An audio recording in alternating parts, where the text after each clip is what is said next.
Hey, welcome back to Piece of Chaos. That was the Night Frogs that I heard the other day.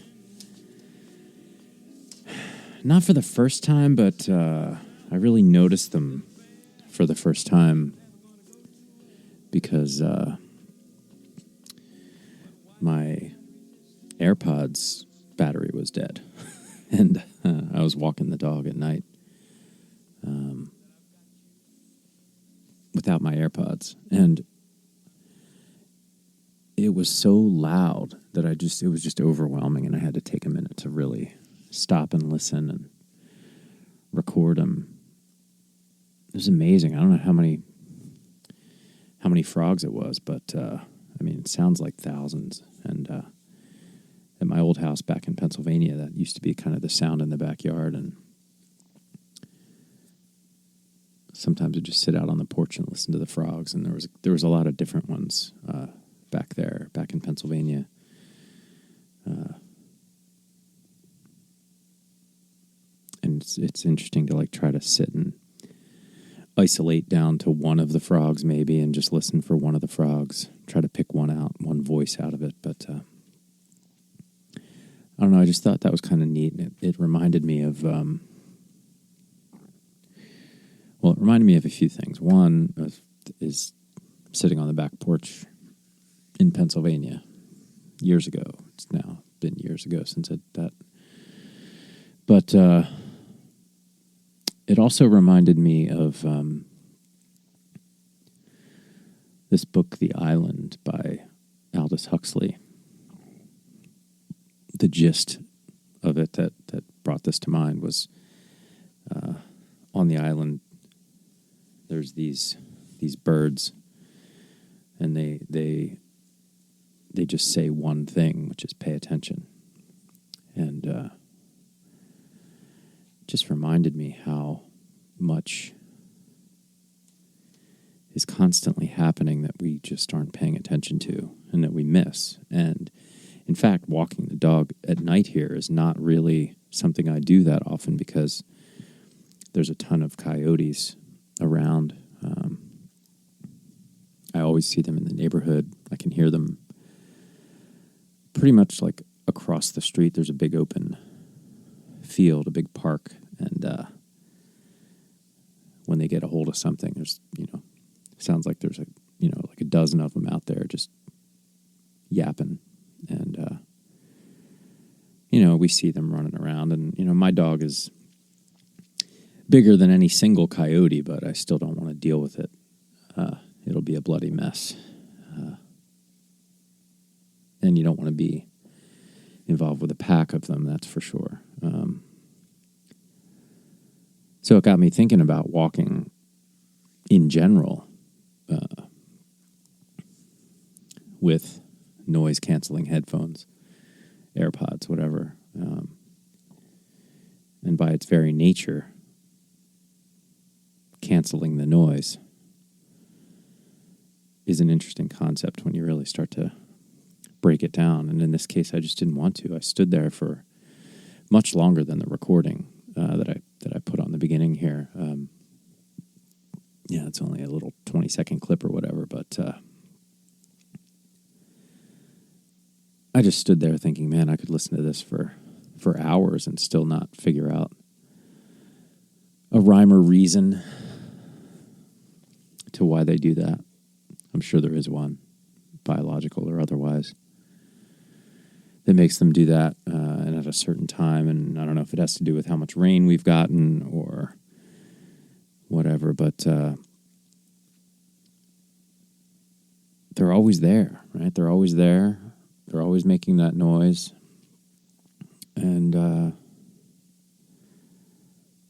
sometimes you just don't take the time to listen. And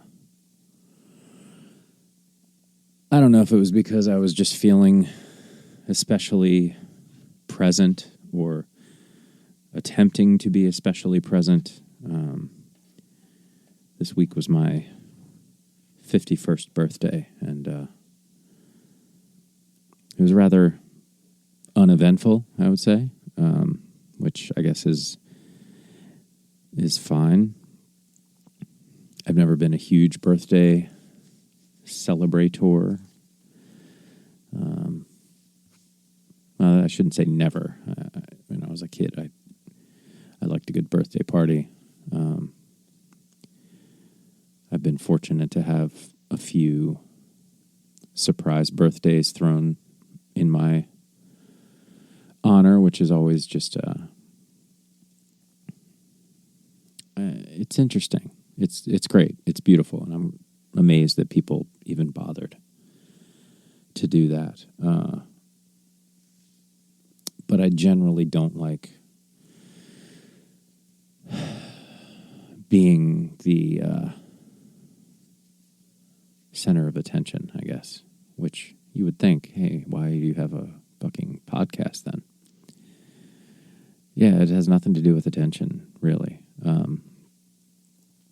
I like to go...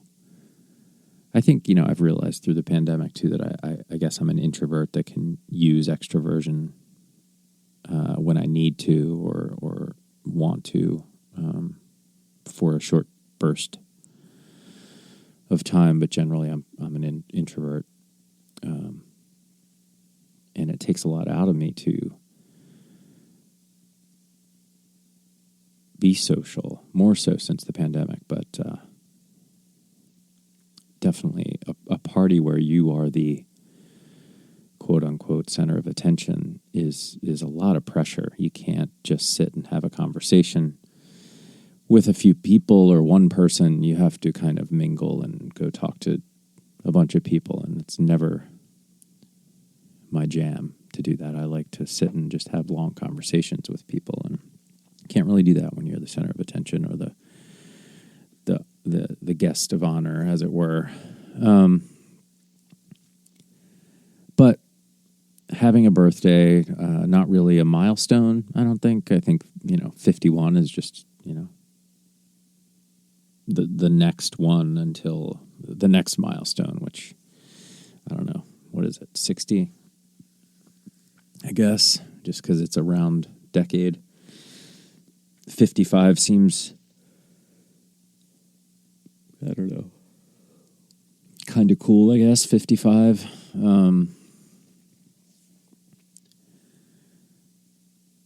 I don't know. I thought a lot about it this year. It just, you know what it is when Taylor Hawkins died, he died when he was 50. So, and I was 50 at the time, and I was like, man, 50, shit. So at least I made it past 50, which is great. I feel great. But life definitely takes on a very interesting kind of sense of speed and pace at this age, and 51 is just another birthday. So let's see. Obviously, there's not a guest this week. I am in the process, though, of fixing that situation. One is I've kind of come to the conclusion that unless the guest is sort of within a reasonable area here, that a podcast here at the studio probably is going to be less frequent than I would have hoped. So I'm gearing up to be mobile, and I will go to people. That'll be easier, and I think kind of fun, actually. So one guest in particular that we've been having trouble scheduling because we've been trying to make it where they would come out here to the studio, and it just keeps not working out. So I was like, you know what? I'm just going to make it mobile and make it more comfortable for them, and I'll go to them. So stay tuned for that. I also have a bunch of invites out that have gotten the response of, yes, soon I will pick a date kind of thing. So I don't know. I don't think you guys care. The guest is is gravy, right? It's a bonus. And they're all good, and it'll be great, and I can't wait. But for now, you're stuck with me. I watched the Netflix documentary on Waco this week, and man, what a mess that was. It's like I didn't remember that they were holed up in there for 51 days. If you haven't watched it, spoiler alert, it's pretty crazy. And I was wondering, so I remembered that it was like a cultish thing, but I mean, it was 1993. I was, just into my 20s in college, and I knew about it, but there was a lot of stuff that happened during my college years that I was not paying attention to. I mean, you don't really watch the news when you're in college, generally. I remember very clearly the Iraq War starting. I watched that start on the lounge TV in college. I remember that. I remember that Waco happened. But, there wasn't a ton of news coverage. It was just kind of... I just knew it happened. So watching this a little more in depth and seeing what it was and realizing that it was this cult that was basically collecting weapons, and the guy thought he was God and convinced all these people that he was God. I also didn't realize that there were so many kids that died in that. It seems like they kind of set themselves on fire. It seems like the government was a lot overboard at the beginning. But I don't know. I don't think we'll ever know what actually happened. But it just struck me that what a waste, all over the place, like to have something terrible like that happen. And I'm just giving the whole thing away. So if you want to watch it yourself, just turn this off right now because I want to talk about it, because there's a bunch of connections in there that I didn't realize. The guy, Timothy McVeigh, who blew up the daycare building in Oklahoma City bombing, he was at Waco. He wasn't like in the Branch Davidian cult, but he like went and he was hanging around or something, like to support during the standoff. Somebody interviewed him while he was there, and he was kind of on the side of the Branch Davidians, kind of like protesting against the government's intervention in that whole situation. And then I guess Oklahoma City bombing was like a retaliation. But like what really struck me was just how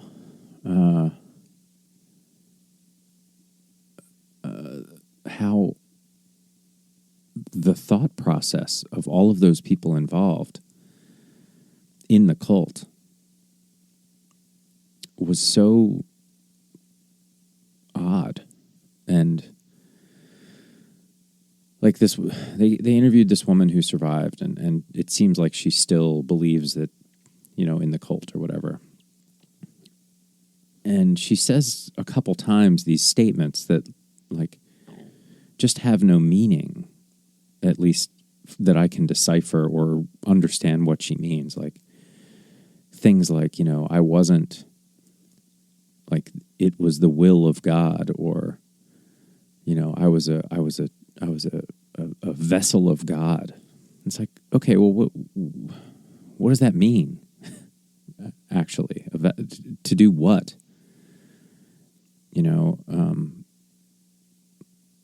To put good into the world, or to live in this house with a guy who thinks he's God? And what is...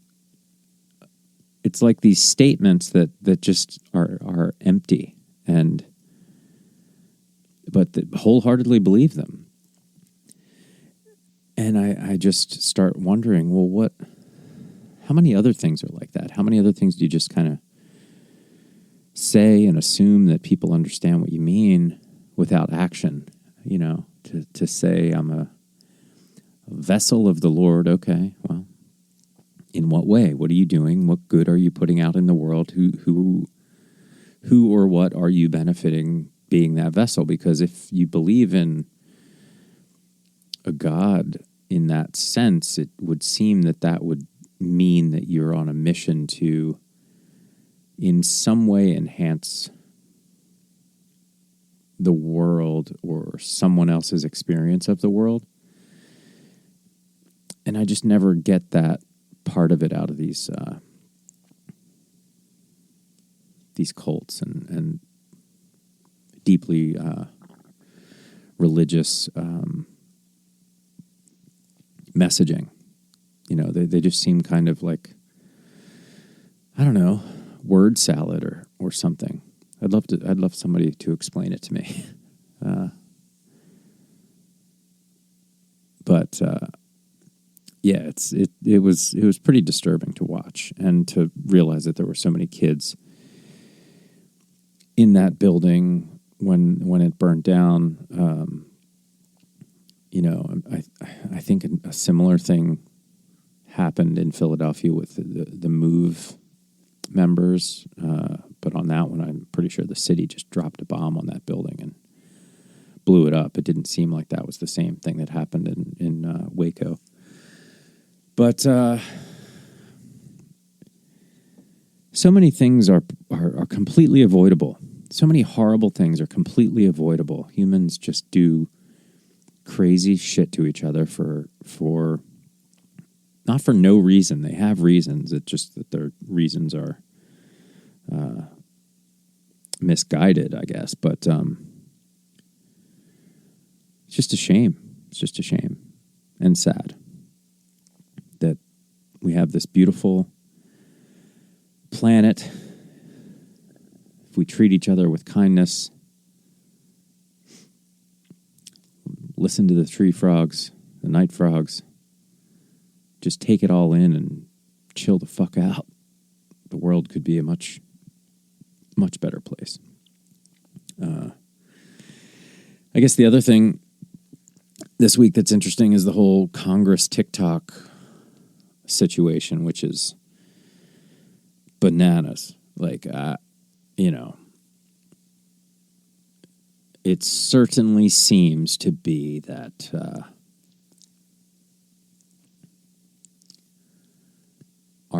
our elected officials are quite out of touch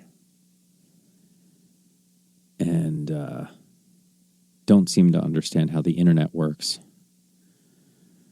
I don't know why they're targeting TikTok.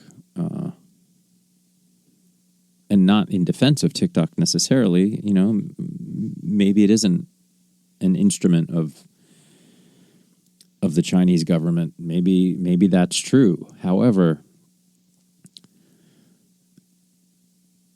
I gotta believe that all of the social media platforms have the same threat of exposure of individual data and so you either kind of have an all or nothing thing. To target one app seems very strange. And I think the funniest thing was one of the representatives, if you know how algorithms work, and especially TikTok, and what seems to be this idea that your phone is kind of listening to you and paying attention. So if you search on, your computer for a product, it shows up on your phone. It shows up in Facebook ads. All of it's kind of connected and constantly looking for ways to sell you things and serve you things. And the TikTok algorithm is especially tuned to this, and not necessarily by what you just look at in TikTok, but basically all of your devices kind of connected. So the rep from Texas said, I open up your app, and every time on my For You page, I'm just served, I think it was like drag queens and gay sex and all of these depraved things, kind of blaming the app. And it's like, oh, excuse me, sir. It's your For You page. And the suggestions generally line up with exactly the things that you like to look at. So just outed yourself there, buddy. And he doesn't even realize it. I mean, it's having people this old and out of touch as our representatives. If we didn't realize it before, we should definitely realize now it's a really horrible idea. But either way, I appreciate you guys for listening to my ramblings, and God, from so many different places all over the world. So it's humbling, quite honestly, and I do my best to at least be a little bit interesting for a couple minutes for you every week when I don't have a guest. I should also mention that I produce another podcast called Making Remote Work. And it's really good, if I do say so myself. I'm not always on it. Sometimes I'm on it. It's the founder and co-founder of this company called Billion Minds, and I co-host it with them. But a lot of times it's just the CEO, founder, talking to another guest. And man, they're really interesting. And those I just produce them, but they're really good. So I'd check that out if you're interested in kind of the ever-changing landscape of our remote work kind of revolution that's occurred over the last couple of years. Really fascinating stuff, and we talk to a lot of cool people. But it's generally more business focused, but I really enjoy that one. So I got to give that a plug. And then the last thing I wanted to just tell you and to wrap up on the birthday situation is I started a tradition a couple years ago, and I did fulfill it again this year. One is I take off work on my birthday, always. I highly recommend that. And I closed it out on the beach with a beautiful sunset. And that I also highly recommend in terms of getting a perspective on our place on this planet, finding peace in the chaos, and enjoying our days here as best you can. I highly recommend taking in a sunset, taking in some night frogs, paying attention to the beauty that's all around you, always. It's always there. We're just not always listening. So thank you so much for listening to Piece of Chaos, and have a great week. See you next time. Thanks.